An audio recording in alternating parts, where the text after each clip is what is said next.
Des militaires qui avancent en tirant à balles réelles. Voici les images qui nous parviennent de Cotonou. Des vidéos montrant des hommes en sang ou à terre.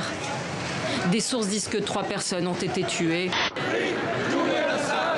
C'est un héros, pas un criminel. La justice britannique examine la demande d'extradition du chef de file de Wikileaks vers les États-Unis. C'est une affaire des plus complexes en droit international.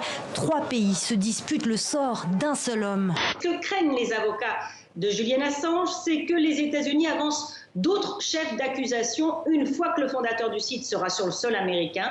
Donc la bataille judiciaire, effectivement, sur l'extradition ne fait que commencer, elle pourrait durer des années. Avec elle, elles sont 3 autres Nigérianes à intenter une action en justice contre Shell. Elles accusent le géant pétrolier d'être impliqué dans l'exécution de leur mari par le gouvernement nigérian. Je suis heureuse d'avoir passé cette étape. Je veux que mon mari soit exonéré. Il a été tué comme un animal.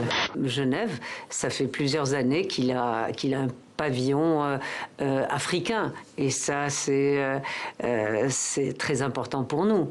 Parce que c'est mettre l'Afrique en avant. Entre 2016 et 2018, 7 femmes ont disparu sans que la justice chypriote ne s'en inquiète.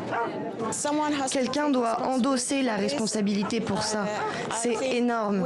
Les liens entre les Français et les Italiens sont les meilleurs possibles.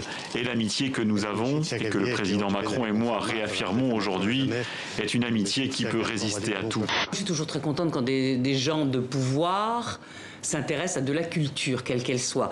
Ce qui leur arrive très rarement et de plus en plus rarement. Donc la petite bisbille entre l'Italie et la France qui se finit aujourd'hui avec une gerbe déposée sur une tombe qui n'existe pas, parce que quand même on l'a enterrée, mais à la Révolution on l'a déterrée, on ne sait pas ce que sont devenus les ossements. C'est vraiment un domaine passionnant, il y a de l'action, il y a des personnages hors du commun, hein. Je parle des terroristes, mais de certains policiers, certains juges, ça peut arriver aussi, greffières, tout un milieu, de la géopolitique, des pays étrangers, de l'aventure.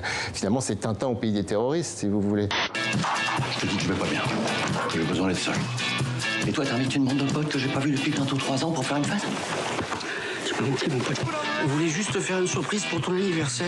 Mais je ne veux pas fêter ce putain d'anniversaire! Merde!